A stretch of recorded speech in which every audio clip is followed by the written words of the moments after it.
accordé depuis le jour même que tu nous as sauvés. Et maintenant, Seigneur, tu es en train de travailler avec nous. Voilà pourquoi nous sommes reconnaissants envers toi en toute chose. Reconnaissants de tout ce que tu nous as donné, toute la créature que tu as mise à notre disposition. Nous qui sommes des créatures que tu as créées à ton image. C'est pourquoi nous sommes toujours reconnaissants. Et maintenant, Seigneur, nous venons de passer ces bons mois de louange. C'est pourquoi nous te prions, Seigneur, de bien recevoir cela. Que ce soit pour la gloire de Dieu. Toi qui es Seigneur. Amen. Amen. Voilà, nous pouvons nous asseoir. Alors, mes chers frères, comme j'avais dit, que c'était un bon moment, un moment spécial que nous sommes en train de passer ici. Alors, j'avais oublié de vous dire une chose. La conférence ou l'enseignement est en bilingue. Donc, sans devoir gêner, si surtout à la période de questions, si on aura, de pouvoir exprimer, de pouvoir parler dans la langue que vous vous sentez à l'aise, même en Chihuahua, Congo, même n'importe quelle langue, des spécialistes dans ça qui vont interpréter ce que vous avez dit. Voilà ce que j'avais mentionné. Mais surtout, soyons vraiment comme le Jean et qui ne cache pas la vérité. Parce que vous savez, le monde ne cache pas la vérité. Nous qui avons tendance à cacher les histoires. Soyons à l'aise, sentons à l'aise, on est chez nous, et puis nous avons passé ce bon moment ensemble. Nous n'avons pas du temps à perdre. Je pense que chacun de nous a un super bic, pardon, un cahier ou une feuille. Moi, je ne peux pas laisser cela parce que je sais qu'il y a un enseignement que les enfants. Est-ce qu'il y a des mariés ici? Les mariés sont là. Les futurs mariés. Les futurs mariés sont là. Voilà, il ne faut pas vraiment avoir honte de dire que moi je suis futur marié. Voilà, si nous pouvons acclamer pour la gloire de notre Seigneur.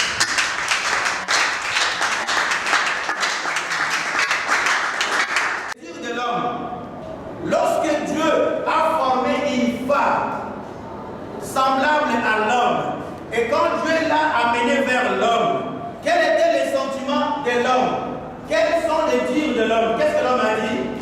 Genèse 2, le verset 23. Voici cette fois l'os de mes os et la chair de ma chair. N'est-ce pas? Cette phrase-là, c'est une phrase exclamative qui exprime l'admiration. Ok?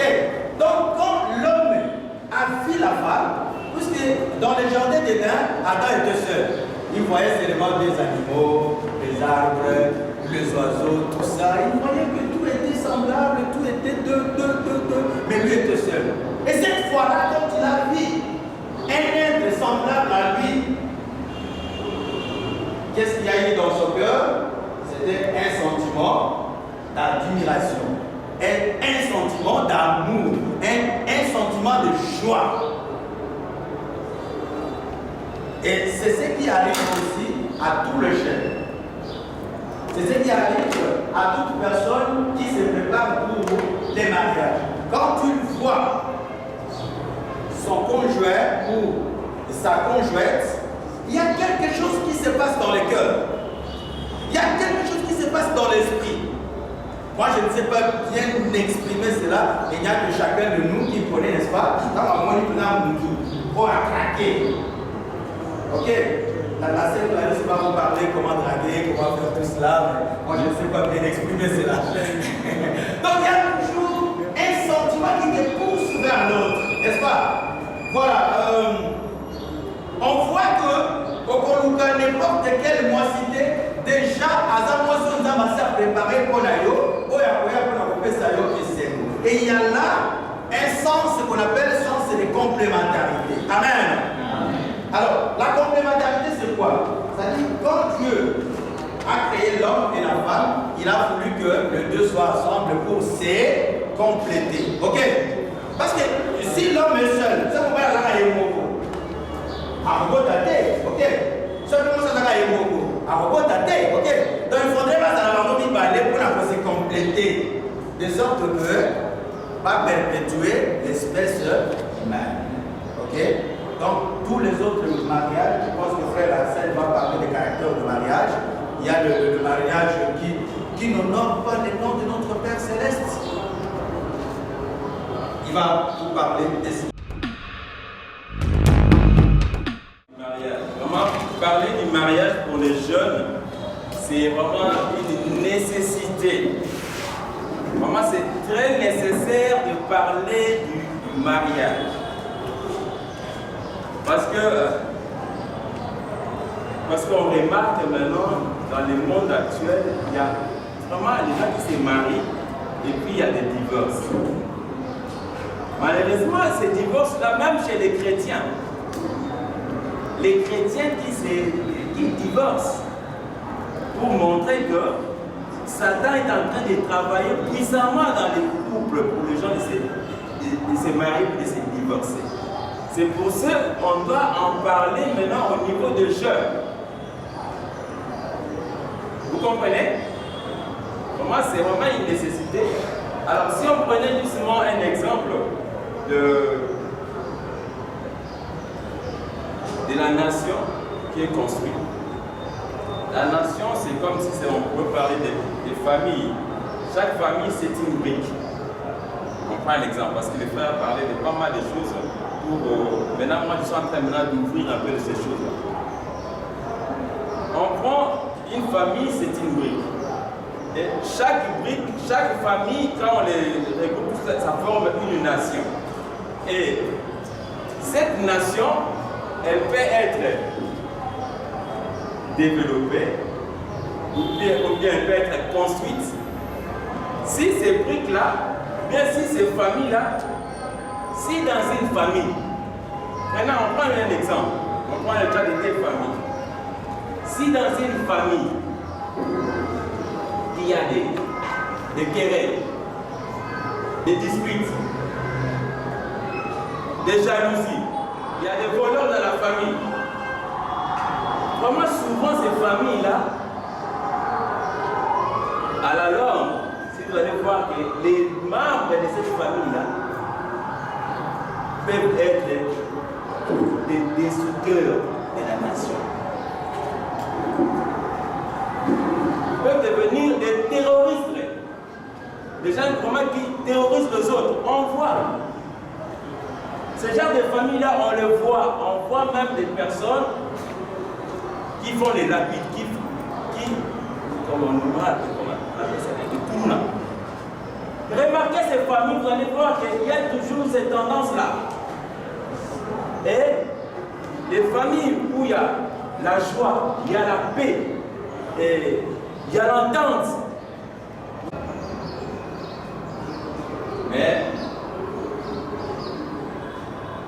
vraiment c'est un sujet très intéressant qu'on doit parler de ça aux jeunes pour que les jeunes. Vous devez savoir que le mariage est sacré. Quand on parle ici d'honorer,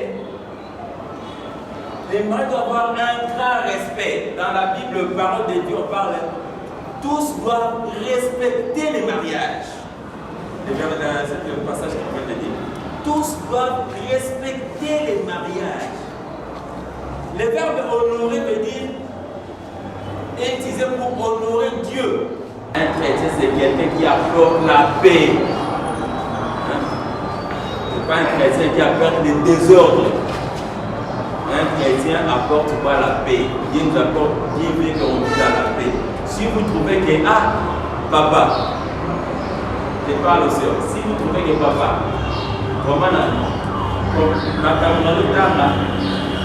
parole de Dieu, non, je dis là, je ne vois pas que c'est compatible avec toi. Mais ce n'est pas toi qui décide qu'on se sépare, non. Il faut lui laisser un choix. Ces versets-là, comment c'est les explications. Là, tu es libre.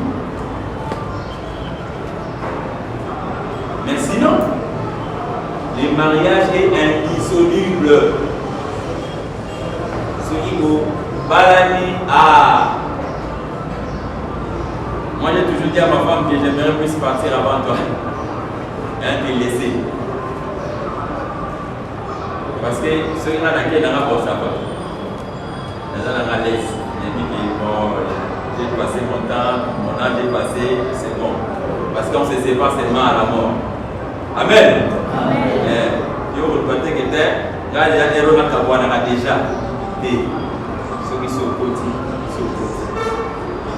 Hein? Papa, ça peut aider. C'est au côté, c'est au côté.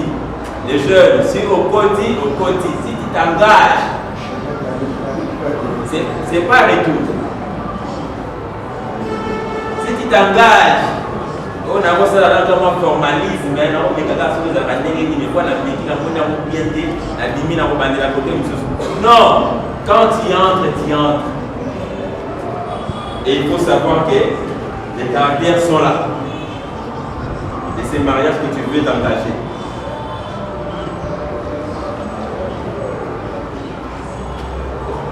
Le mariage est soumis à un ordre établi. Le mariage est soumis à un ordre établi.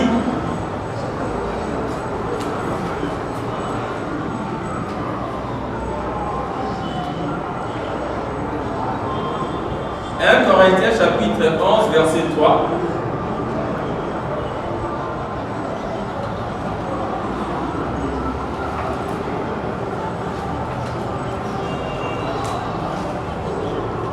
Je veux cependant que vous sachiez que Christ est le chef de tout homme, que l'homme est le chef de la femme et que Dieu est le chef de Christ.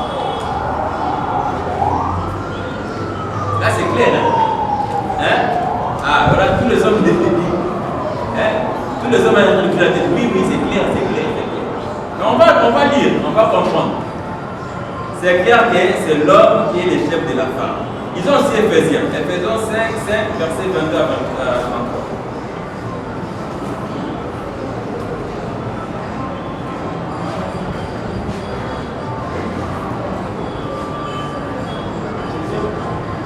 Ephésiens 5, 22 à 33.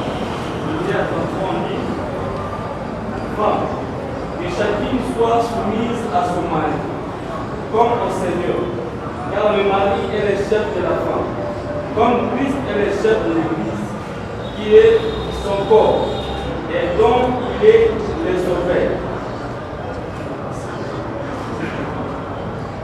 À 33, tu avais dit que ça jusqu'à 33. Et 4. Or, de même que l'Église est soumise à Christ, les femmes aussi doivent l'être à leur mari en toutes choses.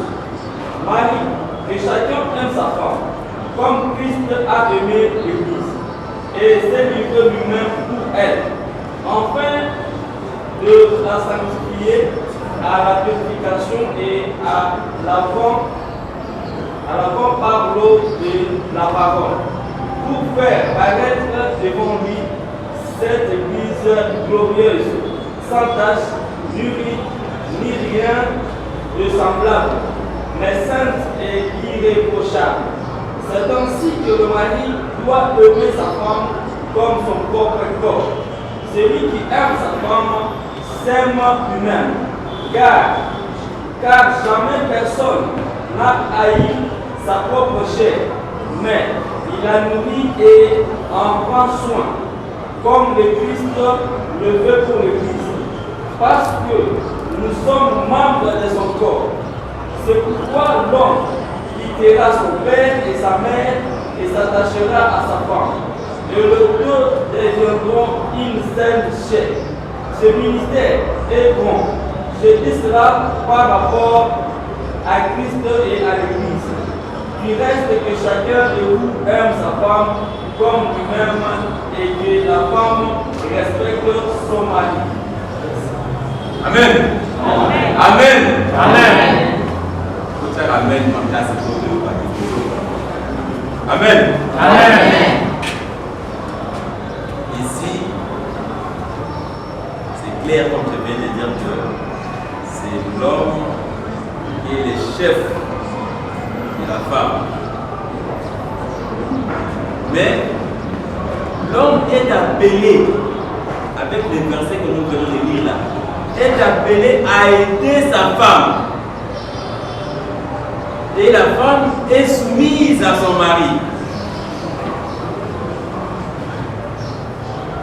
Je voudrais justement faire un commentaire ici entre chef et soumission.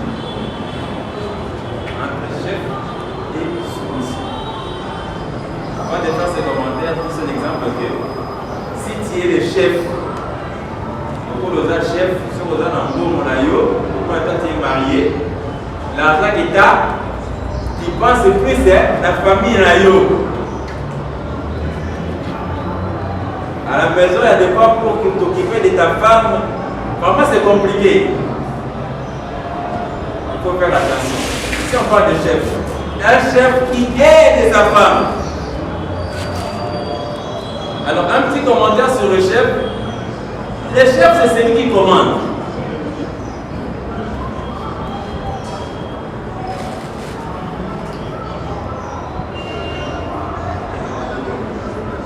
Un chef, dans Matthieu 20, 27 à 28, un chef, c'est un serviteur.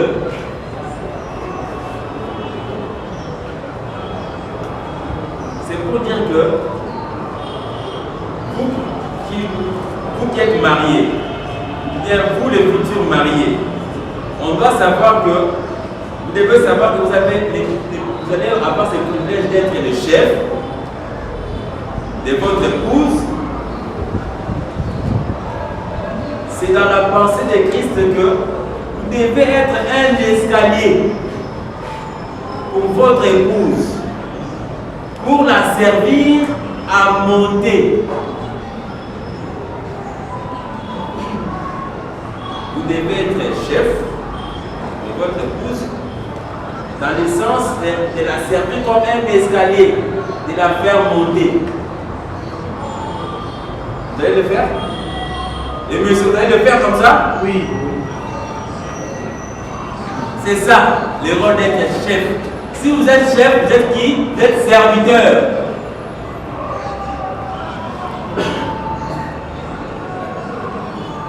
Même dans la notion de leadership, notion de leadership.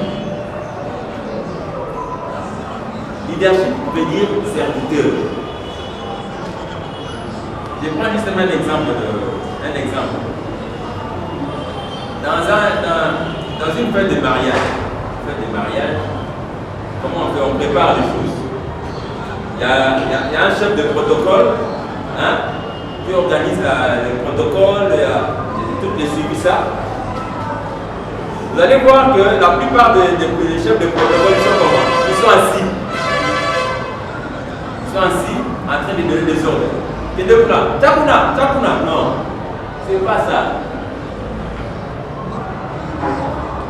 Le chef de protocole est censé de faire quoi? De participer avec le protocole pour faire quoi?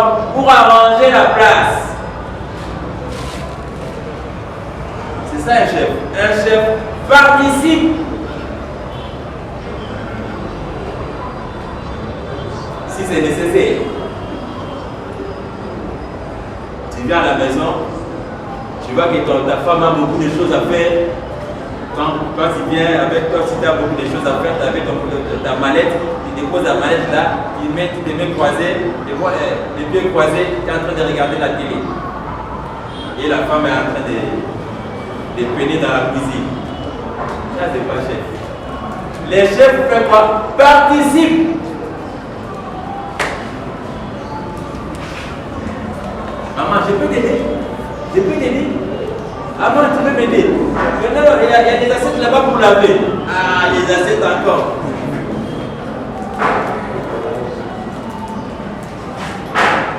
Les chefs.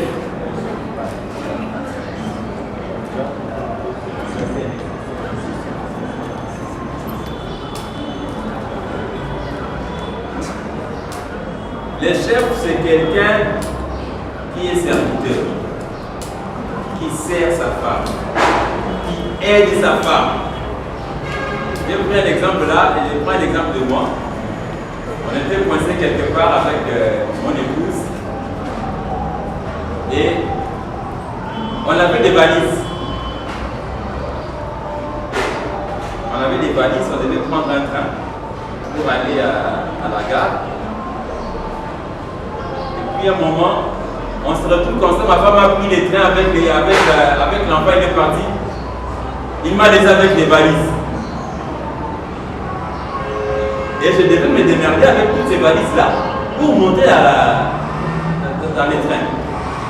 Pourquoi? Parce que c'est moi qui suis chargé de porter les valises.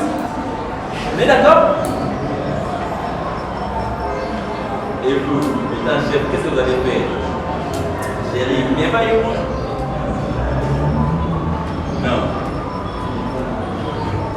Les chefs, c'est celui qui conduit. C'est celui qui commande. Et c'est celui qui prend des décisions. Mais c'est celui aussi qui aide pour un bon fonctionnement de la famille. C'est ça le chef.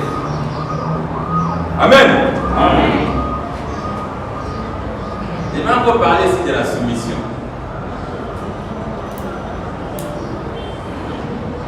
Ça peut être tout un problème quand on parle de la femme est soumise. Les hommes vont commencer à parler. C'est moi qui suis le chef. Tu dois être soumise. Parce que c'est moi. Il y a une incompréhension de ce passage. Je vais prendre ici un exemple.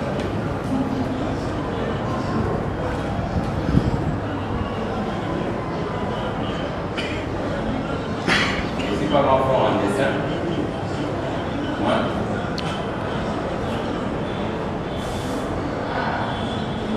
Ça, c'est une paillote.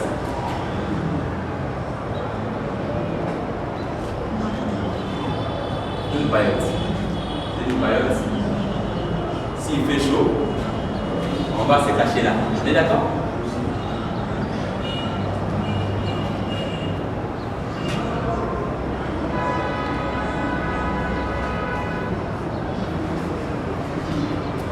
Entre les deux, ça c'est la toiture. Ça c'est les piliers, bien les colonnes pour mon pays. Dites-moi, l'homme est où? La femme est où? Entre la toiture ou bien la colonne? La femme est où? L'homme est où? Oui. L'homme, c'est la toiture. L'homme, c'est la toiture. Vous êtes d'accord? Oui. Non. La femme, c'est ça? Non. Oui. Donc, oui, frère. Moi, la femme, c'est la toiture. La femme, c'est la toiture? Oui. Et puis l'homme, c'est les piliers. Et puis vous, frère? L'homme, c'est la colonne, la femme, c'est. Voyez un peu la différence. Alors on va distinguer un peu ça. La toiture est soutenue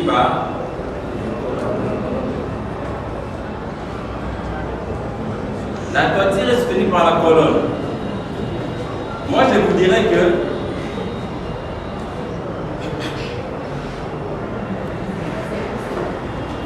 la femme c'est la colonne. On a parlé de ça, c'est soumission. La toiture est soutenue par, mais on peut dire, est soumise. La toiture est soumise. C'est ça. Vous comprenez un peu le français? Est soumise. La toiture est au-dessus. Dessus, en dessous. La colonne est soumise. La colonne est soumise sur la toiture.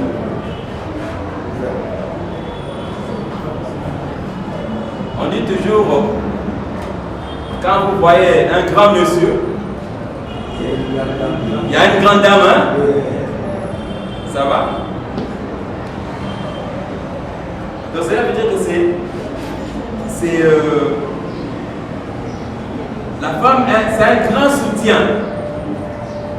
La femme, c'est un grand soutien.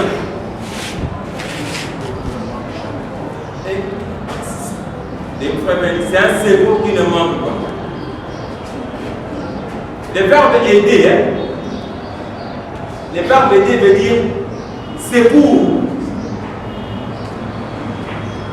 La femme, c'est un secours.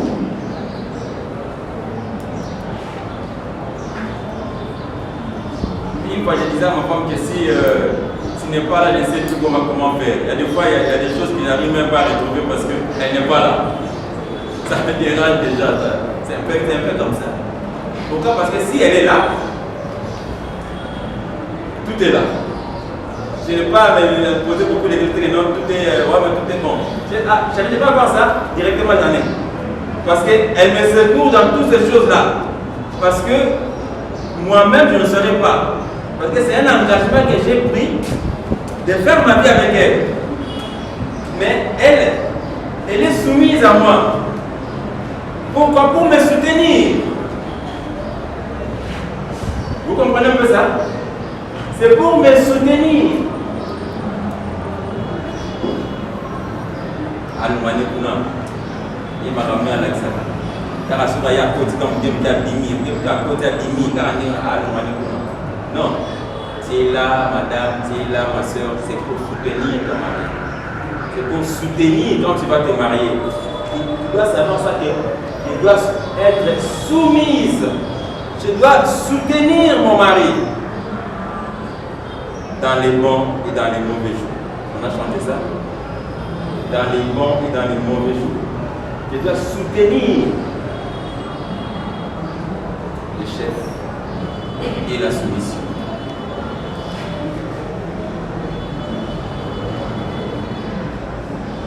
Pour finir,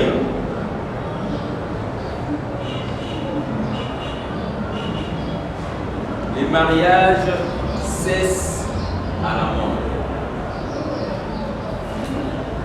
Les mariages cessent à la mort.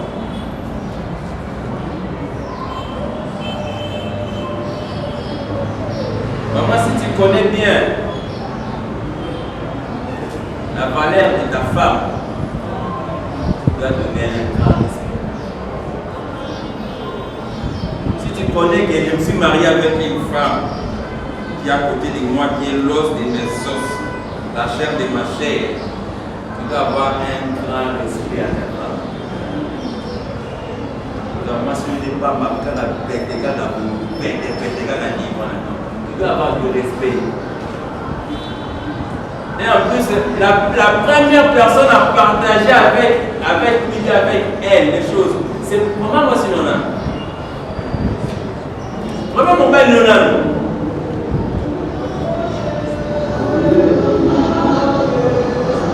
Les mariages cessent à la mort. Romains 7, verset 2 à 3.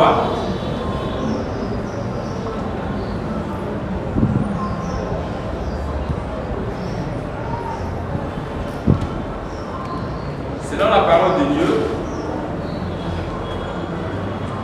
elle cesse à la mort quand le partenaire est mort. Quand le partenaire est mort, l'autre est libre. L'autre est libre de se remarier, bien de rester comme ça, comme veuve, bien veuve. Mais si vous entendez par exemple un monsieur qui est en train de vous dire, comme on parlait de la réincarnation, un monsieur qui est en train de vous dire que quand je dors la nuit, je rêve ma femme et on passe la nuit avec elle. Il faut se méfier là de ce type de choses. Si quelqu'un vous dit ça, par exemple un pasteur qui fait l'entretien avec un monsieur, mais avec une femme qui a perdu son mari, qui a sa femme, et que le monsieur est en train de vous dire ça, que quand je dors et que je rêve, bien la nuit, je passe toute la nuit avec ma femme, il faut vraiment poser beaucoup de questions, qu'il n'y a pas un problème de démon là dessus. Bon, il faut soit prier avec lui, parler avec lui,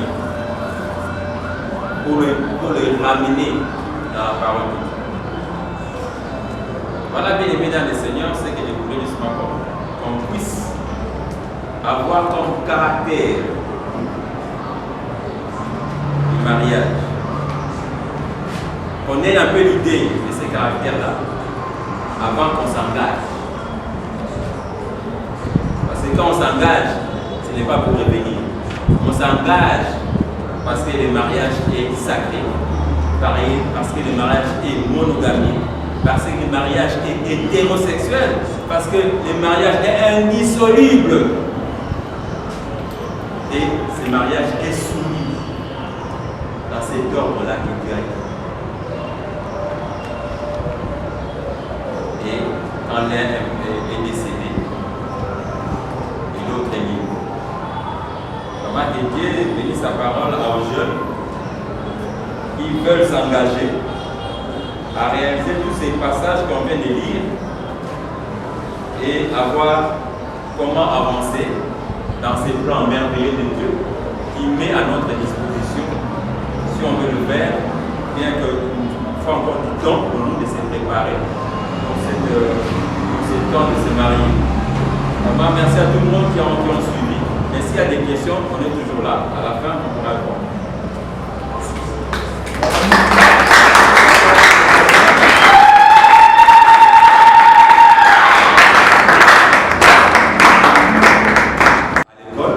L'école normale, comme l'école maternelle, primaire, secondaire, on peut être éduqué dans ces points-là. Et nous parlons sur l'université. Mais mass média, qui avait les téléphones, on peut être éduqué aussi à partir de vos téléphones.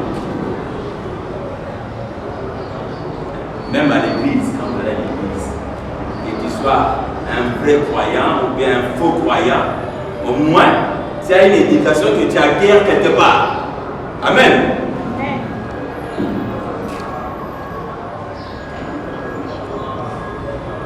Mais dans tous ces 5 endroits que je vais citer où on acquiert l'éducation, celle qui est fondamentale, c'est quoi? C'est la famille. Il faut qu'on réfléchisse. Nous sortons de quelle famille?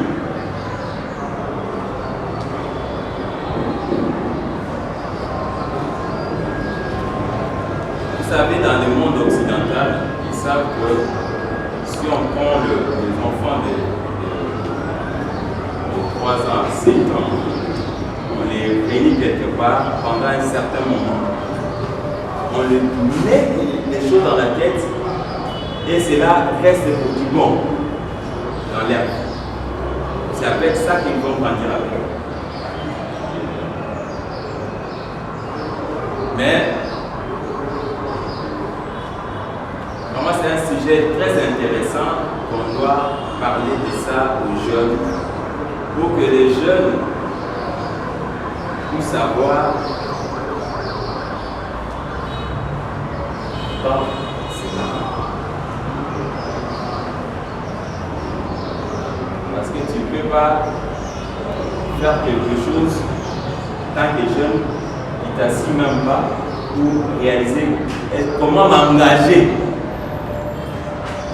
Tu dois savoir, pour m'engager, qu'est-ce qu'il me faut.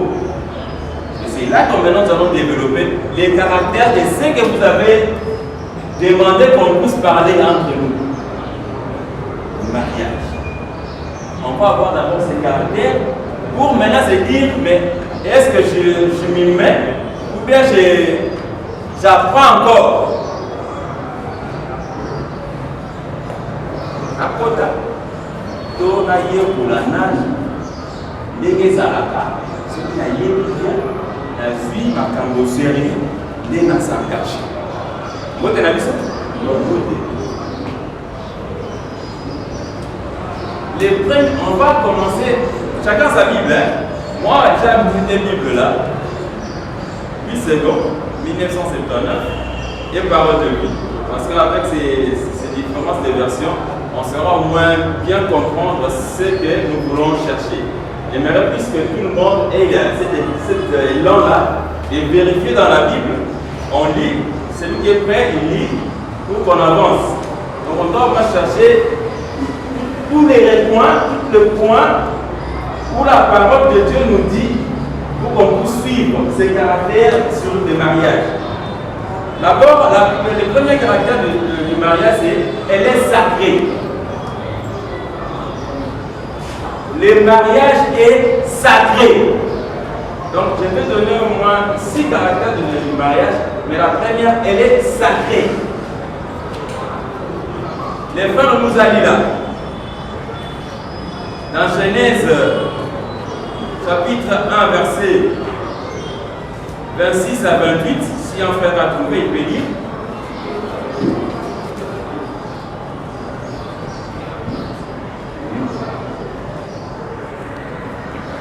Genèse chapitre 1er, verset 26 à 28. Puis Dieu dit, faisons l'homme à notre image, selon notre ressemblance, et qu'il domine sur le poisson de la mer, sur les oiseaux du ciel, sur le bétail, sur toute la terre, et sur tout le reptile qui rampe sur la terre. Dieu créa l'homme à son image. Il les créa à l'image de Dieu. Il créa l'homme et la femme. Dieu le bénit et Dieu leur dit, soyez féconds, multipliez, remplissez la terre et l'assujettissez, et dominez sur le poisson de la mer, sur les oiseaux du ciel et sur tout animal qui se bute sur la terre. Pourquoi le mariage est sacré? C'est parce que c'est une institution divine, comme on a vu là. Institution divine. Ici, dans ce verset que nous venons de lire, nous apprenons que l'homme et la femme ont été créés à l'image de Dieu. Nous apprenons que Dieu a béni les premiers couples. Dans les versets qu'on vient de lire là, si on lit ça, on va voir que non, Dieu les bénit. C'est le premier couple à être béni, Adam et Ève. Et si nous lisons, je vous ai parlé de ça, Genèse 2, versets 18 à 25, ça vous allez lire calmement, moi je suis en train de parler. Ce Dieu qui a pris l'initiative de pouvoir instituer les mariages. Ce Dieu qui a fait le constat qu'il n'est pas bon, ce que le frère venait de lire, que l'homme soit seul. C'est Dieu qui a agi comme un anesthésiste pour faire dormir l'homme. Selon le verset, le chapitre 2 que nous avons lu à partir du verset 18 et 25, que nous avons lu, que les frères avaient présenté. C'est Dieu qui a agi comme un chirurgien pour opérer l'homme et prendre l'os qui est tout près de la poitrine de l'homme pour former une femme.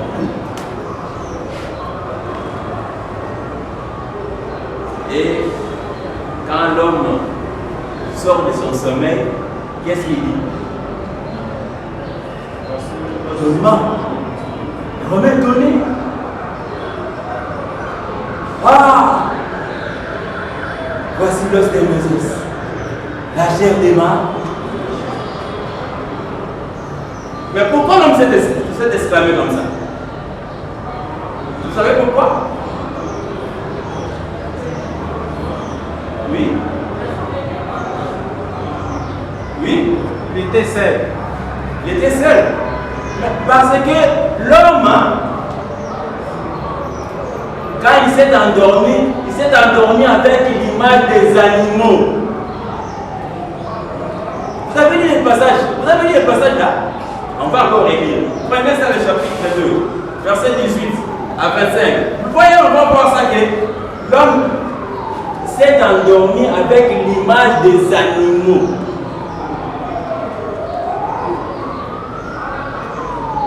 Parce que Dieu a laissé l'homme pour voir comment l'homme nommerait les animaux. Si vous suivez les versets, vous allez voir que il s'est endormi. Et quand il se réveille comme ça, il est surpris. Surpris de voir. C'est pour ça qu'il s'exclame. Ah, oui, on a dit.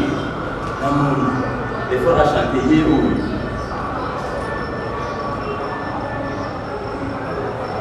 C'est une surprise. Ce jour-là, ça doit être une surprise de voir que celle-ci, c'est vraiment l'os de mes os, la chair de ma chair. Il a trouvé quelqu'un qui lui ressemble, mais qui est différent de lui, des sexes opposés. Vraiment, celle qui correspond.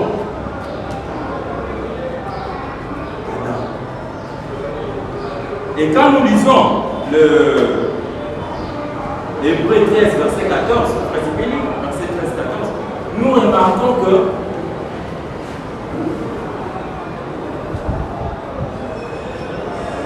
Hébreu 13, 14.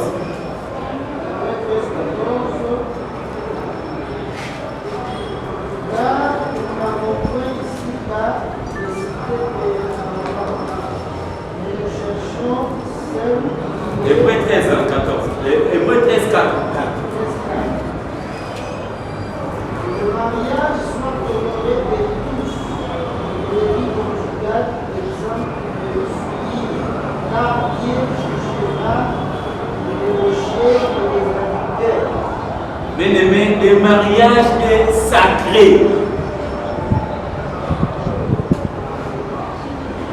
Hein, les jeunes? Vous devez savoir que le mariage est sacré. Quand on parle ici d'honorer, le mariage doit avoir un grand respect. Dans la Bible, parole de Dieu, on parle tous doivent respecter le mariage. Et dans ce passage qu'on vient de dire, tous doivent respecter le mariage. Le verbe honorer veut dire est utilisé pour honorer Dieu. On doit honorer Dieu. On doit, Jésus dit, nous devons honorer le Fils, comme nous honorons le Père. Nous devons honorer le roi, le président. C'est une recommandation de la parole de Dieu. C'est un respect qu'on doit. C'est pour ça qu'on dit que le mariage est sacré. Quand tu t'engages, pour ça la vente, c'est que dans ça pour ça la carte. Formalisme. C'est pas le formalisme quand on se marie. On doit savoir que elle est sacrée, le mariage.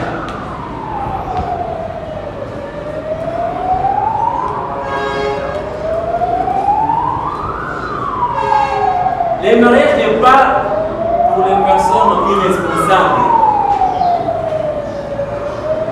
D'ailleurs, le mariage est pour les gens immatures, qui ne savent pas donner un respect.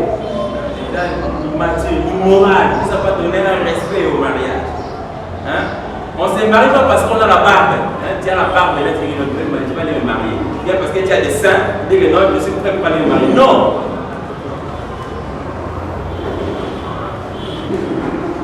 On se marie parce que c'est une décision prise de vouloir participer au bonheur de quelqu'un, d'avoir quelqu'un qui peut vivre avec toi, bien vivre avec elle.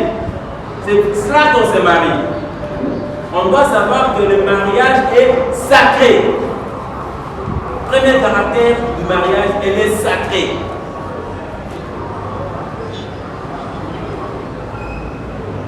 Beaucoup de gens qui sont mariés, comme on parle de divorce, beaucoup de personnes qui sont mariées, ils ont des problèmes parce qu'ils ne tiennent pas compte de ces mariages-là, qu'elle est sacrée. C'est pour ça qu'il y a des problèmes dans la vie. Mais si tu veux t'approcher de cet acte-là, du mariage, il faut s'approcher avec un grand respect. et avec tremblement. Parce qu'on veut faire plaisir à Dieu. Deuxième caractère, le mariage est monogamique.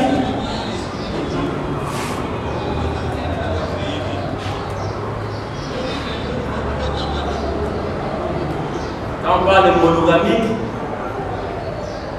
même dans Genèse 2, verset 22, là on a homme et femme.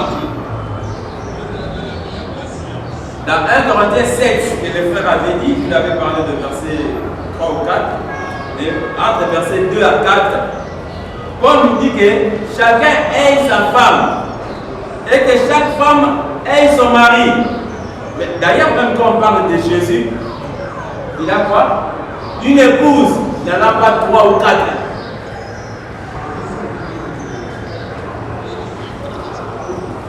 Nous, comment la parole convient?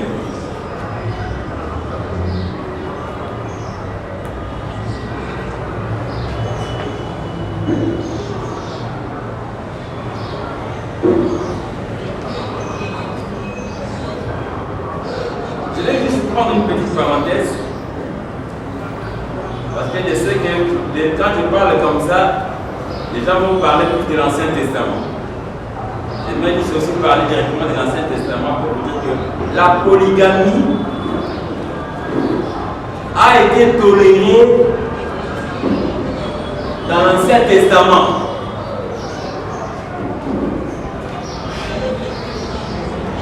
Mais dans le Nouveau Testament, on n'en parle même pas.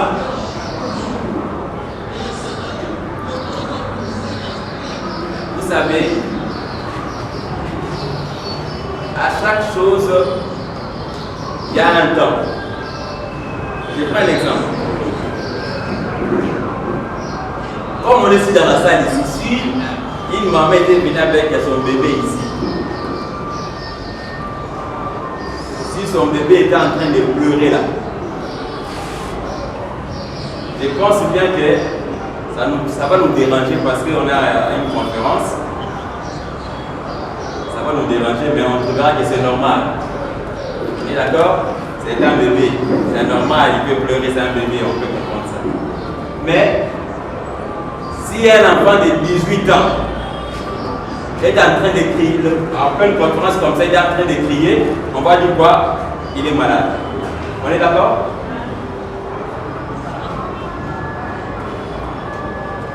Si un enfant fait caca ici, on sentira l'odeur. Tout le monde va sentir l'odeur.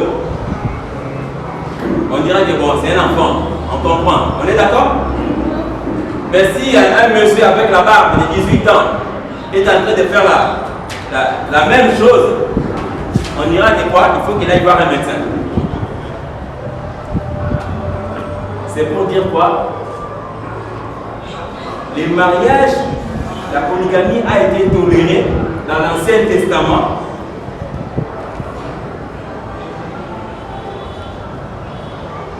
C'est parce que pour qu'il y ait une multiplication, pour qu'il y ait une croissance de la population, il fallait que ça passe comme ça. Ce n'était pas l'inceste. C'est pour ça que quand il y a une multiplication des personnes, on a trouvé qu'on devait l'interdire. Et c'est à partir de là que la loi est venue. Amen. Nous devons comprendre, nous devons réaliser que le mariage est monogamique.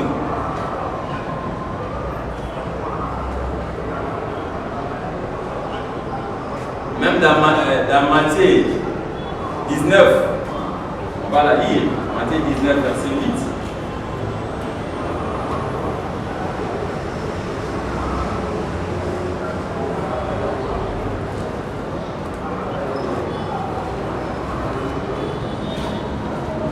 Matthieu 19, si quelqu'un trouve avant moi, il fait la lire. Matthieu chapitre 19, verset 8. on dit, il est répondit, c'est à cause de la dureté de votre cœur que Moïse vous a permis de réfugier vos femmes. Au commencement, il n'est pas ainsi. Les divorces, il n'y en a pas. On ne peut pas faire les divorces. Mais à cause de quoi? Du cœur de l'homme et la loi là est venue. Donc le mariage est monogamique.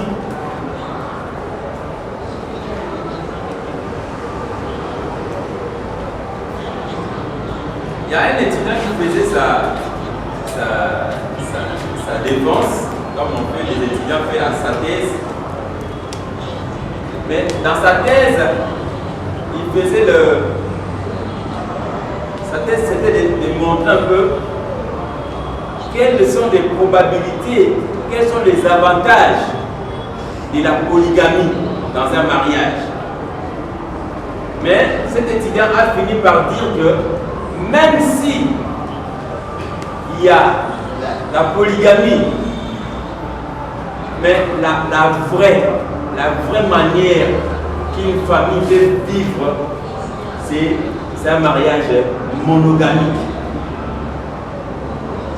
Parce qu'avec la polygamie, il y aura toujours des problèmes qui vont se créer, qui pourront toujours s'écrier. C'est un gouffre qu'on est en train de créer à côté. Mais la bonne manière, c'est que les mariages soient monogamiques. Un homme, une femme. Je répète, un homme et une femme. Pas un homme. Nous avons parlé de Jésus-Christ. L'époux avait une épouse, l'Église. C'est un exemple typique qu'on trouve dans la Bible. Et nous, et vous, les jeunes. Le mariage est monogamique. Le mariage est hétérosexuel. Les frères en ont parlé. Ils sont en train vraiment de développer ça. Le mariage hétérosexuel. Cela veut dire des sexes opposés. Homme, femme, mâle, femelle. Dans Genèse 1, verset 27, on nous parle de mâle et femelle. Dans Genèse 2, verset 22, on nous parle homme et femme. Adam et Ève. Nous allons dans un monde maintenant là. Parmi nous, nous connaîtrons la persécution où on va nous dire que Bobo un mariage hétérosexuel. Il y aura des lois. Par exemple, je prends l'exemple des Pays-Bas. C'est le premier pays qui a accepté les mariages homosexuels. Et comme nous, on est des pays en souffrance, les pays qui nous soutiennent, s'ils disent que non, votez telle loi, qu'est-ce qu'on va dire? Oui, nous votons, parce qu'il faut de l'aide. Mais on ne peut pas trouver de conscience des gens. On doit réaliser ça. Et le mariage, c'est hétérosexuel. Dieu même condamne ça, les mariages homosexuels. Il les condamne. On peut trouver ça dans Lévitique, dans les livres de Romains chapitre 1. On trouve que Dieu condamne ça.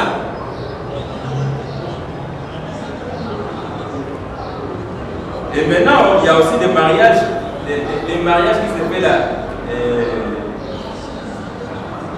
dans la notion de la réincarnation. Il y a ces mariages. Par exemple, au Cameroun, il y a un papa qui disait que ma femme est morte, alors elle est revenue sous forme d'une chèvre. Alors je dois être avec cette chèvre-là, c'est parce que ma femme est morte, elle est revenue sous forme d'une chèvre. Vous comprenez un peu ça? Et que la femme doit être à côté, la chèvre doit être habitée maintenant avec lui, même dans son chambre, dans sa chambre. C'est vraiment, une mauvaise notion. Nous qui avons la parole de Dieu, nous sommes dans la vérité. Nous qui connaissons la parole de Dieu, nous sommes dans la vérité. Mais si vous ne connaissez pas, vous allez faire ce genre de pratiques. Il y a aussi des mariages qui arrivent. Entre, les frères ont parlé entre l'homme et l'animal. Mais les mariages qui sont ici, c'est les mariages hétérosexuels, des sexes opposés par homme mâle.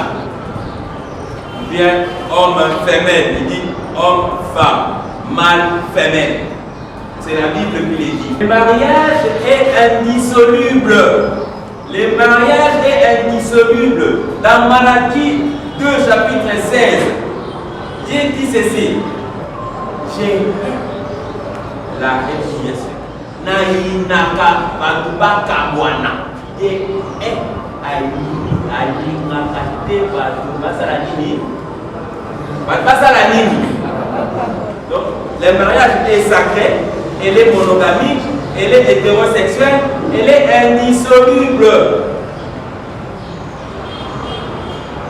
Bon, moi ça va, et ça, je vais rentrer moi chez mes parents. Mais tu t'es engagé pourquoi? Toi tu es marié à chaque fois, oh la quête à la maman. Tu es marié à chaque fois, oh la je vais aller voir maman. Mais tu es marié pourquoi?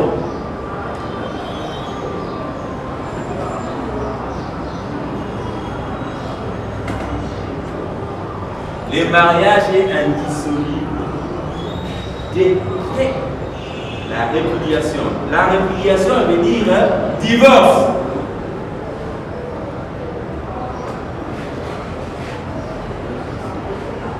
On a une certaine tolérance au divorce. Normalement, le mot tolérance dans la Bible, il n'y en a pas. C'est moi qui utilise le mot tolérance. Si vous regardez dans le dictionnaire, tolérance, il n'y en a pas. Moi, j'ai dit tolérance, c'est un mot français.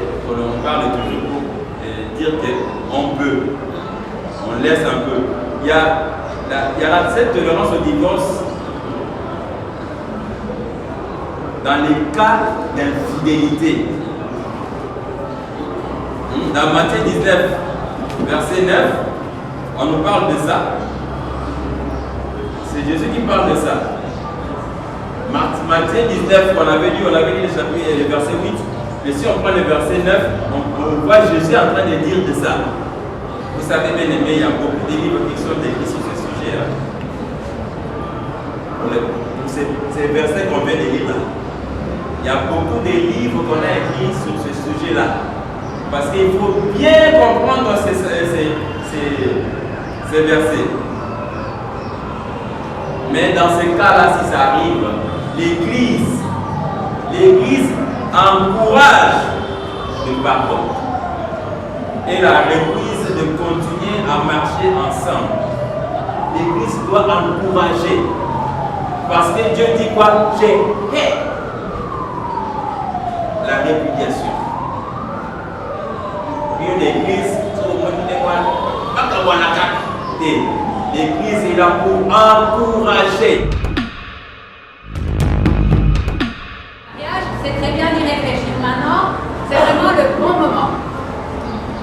Dans la Bible, on lit dans l'Ecclésiaste, au chapitre 3, au verset 11, il a fait toutes choses belles en son temps. Quand on dit il ici, bien sûr, il s'agit de Dieu. Il a fait toutes choses belles en son temps. Pour Dieu, le temps où on fait une chose, c'est important. De faire une chose au bon moment, c'est aussi important que de faire une chose bien. On va prendre un exemple. Est-ce que c'est bien d'avoir un travail pour gagner sa vie? Oui. Mais est-ce que c'est bien d'avoir un travail pour gagner sa vie à 5 ans? Non, n'est-ce pas? J'ai pris un peu un exemple exagéré pour montrer. Mais c'est l'idée que le moment où on fait la chose, c'est aussi important que de faire une chose qui est bien. C'est pour ça que la question quand s'engager elle est importante. Alors avant d'entrer dans le vif du sujet, quand s'engager, j'aimerais juste vous expliquer ce que j'ai lu en étudiant. Qu'est-ce que ça veut dire s'engager? Ce mot engager, ça disait entrer dans quelque chose avec une promesse. Entrer dans une relation, entrer dans peut-être une relation, pas nécessairement de mariage, peut-être une relation d'affaires, quelque chose comme ça, avec l'idée d'une promesse. Je donne ma parole que je vais faire partie de cette relation, de cette chose. Donc il y a l'idée de la promesse. Et parfois aussi, il y avait l'idée du contrat. Hein, le contrat, c'est souvent quelque chose qu'on signe, on fait une alliance. Ces choses-là, donc c'est quelque chose où on dit je vais entrer dans cette relation, je vais entrer dans cette chose de manière sérieuse. Je donne ma promesse que je vais être sérieux dans cette relation. Et il y a aussi un sens qui est venu un peu plus tard. Parfois on l'utilise, par exemple, de quelqu'un qui est très engagé en politique. C'est quelqu'un qui donne de sa personne, qui donne de ses connaissances, de ses capacités pour quelque chose. Donc, ayez un peu cette idée-là, quand on parle de s'engager pour le mariage, c'est une idée que c'est sérieux, qu'il y a une promesse, il y a même un contrat. Hein, quand on va à la commune, on signe un contrat de mariage, et cette idée qu'on donne de notre personne, c'est quelque chose de profond et vraiment on y va. C'est pas quelque chose où on reste à la distance. Alors, pour répondre à la question quand s'engager, je vais me baser sur un verset qui est dans Proverbe.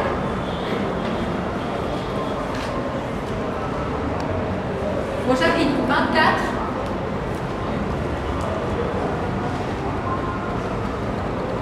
Le verset 27. Proverbe, chapitre 24, verset 27. Prépare ton ouvrage au dehors et mets en état ton champ, et après, bâtis ta maison. Donc, on va dire que c'est un conseil que donne celui qui a écrit les proverbes. Peut-être dans ce cas c'était Salomon, peut-être quelqu'un d'autre, je ne suis pas tout à fait sûre, la fin des proverbes. Salomon n'a pas écrit tous les proverbes. Mais en tout cas, celui qui a écrit ce proverbe donne le conseil, je vous relis, prépare ton ouvrage au dehors et mets en état ton champ, et après, bâtis ta maison. Alors, le mot maison, on peut le prendre au sens propre. On construit sa maison, on achète les briques, on fait venir le maçon, on creuse la fondation, on met les colonnes et tout ça. Mais dans la Bible, le mot maison peut aussi dire famille. Je pense que beaucoup connaissent ce verset de Josué. Moi et ma maison, nous servirons l'Éternel. S'il parle de sa maison, on dit que ça n'a pas de sens. Hein? Donc, dans ce texte, on va prendre bâtis ta maison, construis ta famille, construis ton mariage. Je crois que c'est un travail. Alors, moi je me rappelle quand j'étais jeune et célibataire, je voyais le mariage, le moment du mariage avec la grande robe blanche et la fête et tout ça, c'était un but pour arriver. Maintenant, ça fait 12 ans qu'on est mariés avec frère Assel, je vois tout le travail que ça demande d'être marié. Donc, je comprends l'idée que le mariage c'est un but. C'est l'envie, peut-être que vous vous imaginez comment ce sera, peut-être certains déjà un peu créés avec qui, tout ça. Le mariage, ça va être une étape qui va finir votre vie de célibataire, mais qui va commencer votre vie de couple. Si vous avez un problème maintenant, ça ne va pas s'arranger après être marié, probablement que ça va même manquer. Donc, c'est le moment de résoudre les difficultés. Si vous avez un mari de nuit ou une femme de nuit maintenant, je vous garantis que ça ne partira pas le jour où vous serez marié. C'est maintenant qu'il faut résoudre ces problèmes. Si vous avez des difficultés, dans n'importe quel domaine, on parlait des finances avant, si vous n'arrivez pas à gérer vos finances maintenant, ça ira pas beaucoup mieux quand vous serez marié. Si votre conjoint ne sait pas non plus gérer l'argent, mettez deux autres personnes ensemble qui ne savent pas gérer l'argent, ça va être difficile. Si, voilà, toutes ces choses-là, vraiment, c'est maintenant. De se dire, est-ce que ma vie est en ordre avec Dieu? Première question. Est-ce que j'ai une relation avec Dieu? Parce que si vous n'arrivez pas, par exemple, à prendre du temps pour prier, lire votre vie, maintenant, ben, ça ira pas mieux. Après, le mariage ne va pas vous faire devenir quelqu'un de plus spirituel. Vous n'aurez pas nécessairement plus de temps. Voilà, plus de temps. Donc, c'est le bon moment de s'examiner soi-même. Est-ce que ma vie est en ordre avec Dieu? Est-ce que j'ai différents problèmes qui vraiment sont difficiles, de dépendance à certaines choses? Il y a le problème de la pornographie qui est devenu quand même très important avec les téléphones portables et les accès à des choses qui ne sont pas toujours bonnes. Si vous avez un problème avec la pornographie, c'est pas en vous mariant que ça va se résoudre. Et non seulement ça ne va pas se résoudre, mais ça va amener des complications dans votre mariage. Donc ces choses-là, voilà, c'est le moment d'y faire face et de chercher avec l'aide de Dieu, avec l'aide d'autres croyants en qui vous avez confiance, d'essayer d'avancer et de grandir. Et en fait, c'est une des définitions d'être un adulte, c'est d'être capable, justement, de grandir spirituellement. C'est d'être capable de, voilà, je sais qui je suis, et je connais le Seigneur, et j'avance avec lui, je grandis avec lui. Quand c'est important, mais Dieu est avec nous. Si on marche avec lui, il nous guide, et à un moment, on lui fait confiance. Et puis, bon, quelque part, se marier, c'est comme si vous êtes en haut d'échangeur et puis que vous sautez en bas sur parachute, hein, vous ne savez pas ce qui vous attend. Voilà, et puis on y va, et puis on vit des belles choses dans le mariage, on vit des choses plus difficiles, c'est normal, c'est comme ça. Donc, cherchez à être guidé par Dieu et faites confiance à Dieu, et voilà, à un moment, ce sera le moment. Et je vous souhaite de tout cœur d'avoir un beau mariage. Comme je vous ai dit, moi je crois vraiment que les mariages peuvent changer le monde. D'une part par le message qu'ils transmettent. Est-ce qu'on transmet un message de paix, d'amour, de fidélité avec nos mariages? Est-ce qu'on transmet le message que Dieu nous a pardonné et qu'on peut se pardonner les uns les autres? Ça, c'est une des choses qui fera que notre mariage changera le monde. Les autres choses, c'est l'idée, comme disait le frère Arsène, c'est que le mariage, c'est des briques de la société. Et quel genre de briques vous allez mettre dans la société? Un mariage qui va faire du bien à ceux qui sont autour d'eux, ou un mariage qui, en tout cas, n'a pas envie d'être marié, voilà. Mais même plus loin dans cette idée-là, toutes les sociétés qui ont négligé le mariage, elles se sont écroulées. Dans l'histoire, les sociétés qui se sont effondrées, c'est entre autres parce qu'on ne donnait plus de respect au mariage, les gens ne se mariaient plus, il y avait de l'homosexualité, des choses comme ça, et ça détruit la société. Donc, si vous voulez être une pierre pour le bien de la société congolaise, ben, réfléchissez à cette question du mariage parce que c'est important. Et la troisième chose qu'on peut dire par rapport au mariage, c'est qu'est-ce que vous donneriez comme foyer à vos enfants? Il n'y a bientôt plus qu'en Afrique que les gens font des enfants. En Europe, le taux de croissance est en train de diminuer. Ça veut dire que c'est des sociétés qui vont devenir vieilles, qui n'auront plus d'enfants, donc qui auront beaucoup moins de choses à dire au niveau culturel, social et politique. Et c'est vos enfants qui auront des choses à dire, parce qu'il y aura des enfants africains. Dans 20 ans, les jeunes, ils seront africains. Ils ne seront pas européens, ils ne seront pas américains. Et c'est ces jeunes-là qui auront des choses à dire sur quelle sera l'orientation spirituelle, quelle sera l'orientation culturelle, politique, sociale dans le monde. Alors, moi je vous dis, dans 20 ans, peut-être que le Seigneur sera revenu. Mais c'est pour vous dire que les foyers que vous donnez à vos enfants, ils vont changer de vie. Ça, je suis persuadée. Et c'est vraiment une question très sérieuse de se dire, voilà, qu'est-ce qu'on veut donner à nos enfants pour que nos enfants, qu'est-ce qu'ils puissent apporter dans le monde. Je pose la question sur quand s'engager et demander aussi les fiançailles peuvent prendre combien de temps. Parce que sur quand s'engager, la sœur a dit c'est maintenant. Maintenant, alors là, montrer comment faire les statistiques, les schémas à partir du coup. Alors, si c'est maintenant, je peux m'engager tel que je suis. Point de tout.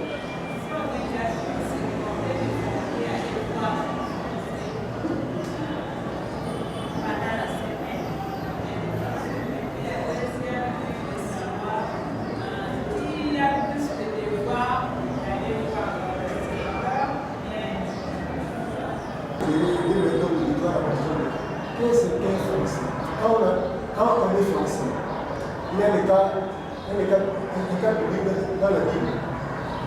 Le couple de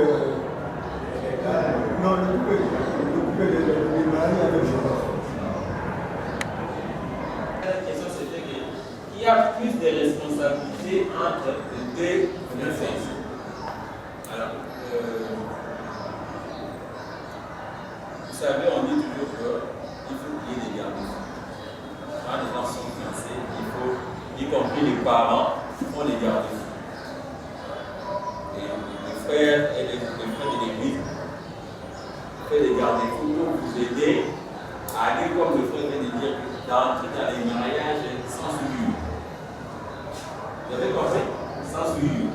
C'est-à-dire que vous n'avez pas déjà oublié avant, et puis vous allez maintenant entrer dans la mariage. Il faut entrer dans les mariages sans souillure. Ça veut dire qu'il y a. Moi, je conseillerais plus à l'homme d'aller. Je conseillerais plus de l'homme d'aller vers la femme. Et il ne faut pas qu'il soit dans un coin caché. Vous comprenez un peu ça? Oh, aïe, n'a pas dit, le petit, moi, on va pas y aller, non. Il faut les voir. Isolé. Il ne faut pas les laisser tout le monde avoir un point pour faire. Oh, bah, dans la carte à chambre, non. Vous êtes là, tout le monde vous voit, vous partagez des idées, vous parlez. C'est plus ça, c'est recommandé un peu comme ça. Non, c'est moi, si j'éviterais, pour moi, j'allais souvent, même quand maintenant ma femme, quand on était encore fiancés, elle venait chez mes soeurs. Moi, j'allais, quand j'ai terminé mon travail, j'allais la voir. On restait, on parlait. Et il y a des fois, on me pressait même de sortir, même à ma famille, à moi, me pressait même de sortir ou de partir. Oh, il est temps, il doit partir. Il est temps, il doit rentrer. Elle était venue à un centre catholique, à Oussouma. Et quand on allait une fois, j'ai voulu un peu traîner, on devait traîner un petit moment, on ne va pas me voir. Mais j'ai vu une sœur catholique qui me dit que toi, tu dois rentrer, C'est justement pour dire quoi? Il faut qu'il y ait des préventions. Il faut toujours prévenir. À vous le soir que je vous dis, si vous avez un fiancé, pensez plus que le fiancé vient vous voir. Parce qu'on sait que la femme est un être faible. Quand il va chez son fiancé aussi, vraiment comme on dit que la chair est faible. Alors, pour éviter ça, moi je conseillerais que c'est l'homme qui va vers la femme. Il va pour un moment, il partage et puis il rentre. Si tu veux voir un peu si ta femme sait comment faire la lessive, prends tes habits, quand tu vas la voir, tu déposes les habits. Alors, excusez, c'est juste un délai. Il ne faut pas chercher à réveiller les gars. Voilà, je m'excuse par rapport à cette question-là, parce que dans ma culture à moi, il est prévu ceci. Tant qu'on a vendu pour les mamans ici, il faut moi si on a un anda pour le papa, un anda maman nangai. Alors ça les signes, il y a voilà ma foufou, il y a mon chocolat basani, il y a mon bisanda. Parce que même qui n'a pas au talaye, à ce moment-là, on a parlé, c'est pas. C'est ça. Donc, c'est vraiment prévu comme ça. Et puis, donc il faut faire que n'a pas de bango, atala, sous qui n'ont pas de négénie.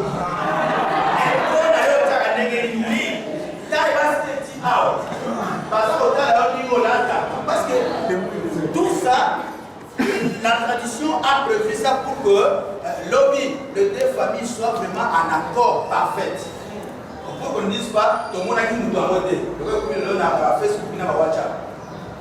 Donc, chez nous, on avait vraiment prévu cette tradition-là que la fille ne doit pas être camiseuse. Elle doit être active, comme elle est des gars.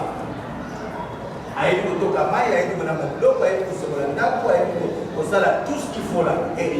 Un garçon présentable, donc respectueux, calme, serviable. Un fumeur, non, c'est quelqu'un vraiment au avec des dimanches, non, pas comme ça. On va les regarder et on va. Parce que la période là, c'est une bonne période où on va dire moi, je suis au Kédoua.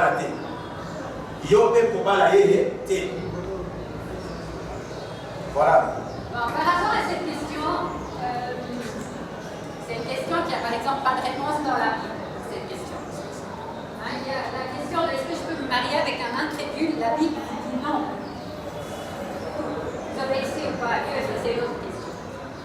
Et en fait, c'est le genre de questions auxquelles vous serez confrontés toute votre vie de couple. Et une des choses qui va vous aider à construire votre vie de couple, c'est de savoir répondre à toutes ces questions. Parce que finalement, la réponse, elle vous appartient en tant que couple.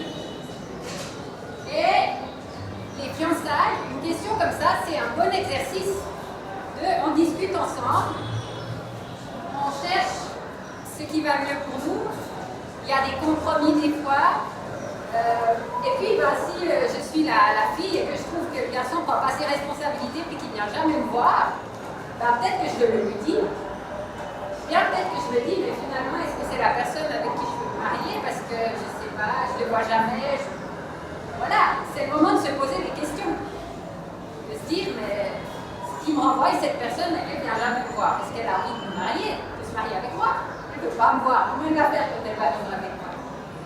Et ces questions qui ont des réponses qui vous appartiennent, il faut savoir y répondre. Et c'est un bon moment pour finalement s'exercer à ça, discuter. Écoute, je trouve qu'on ne se voit pas assez. En fait, on se voit trop parce que moi, je suis fatiguée après l'université, par exemple. Donc, est-ce que peut-être on peut se voir que le samedi? Et ça, vous discutez et c'est vous qui devez trouver la réponse. C'est pas votre pasteur, c'est pas. Alors, vos parents, vos frères, vos sœurs peuvent vous donner des idées, mais la réponse, elle vous appartient. Et puis bon, l'exemple, le frère Arsène et moi, on a été fiancés 18 mois, je crois qu'il était 12 mois en dehors du Congo pendant ces 18 mois. Vous voyez, on ne peut pas faire une règle, on aurait bien voulu se voir, mais vous ne pouvez pas. Donc, voilà, est-ce que vous habitez à votre bout de Kinshasa à l'un autre, ou est-ce que vous êtes juste à un quartier de distance? Finalement, ces choses-là, ça change, simplement. Si vous avez un transport à payer, que vous n'avez pas besoin de payer le transport, ça change. Et puis s'il y a un transport à payer, par exemple, les parents ne veulent pas que la fille sorte, parce qu'on partage quand même les frais, puis c'est toujours le garçon qui vient voir sa fiancée, c'est toutes des choses, il n'y a pas de réponse dans la Bible.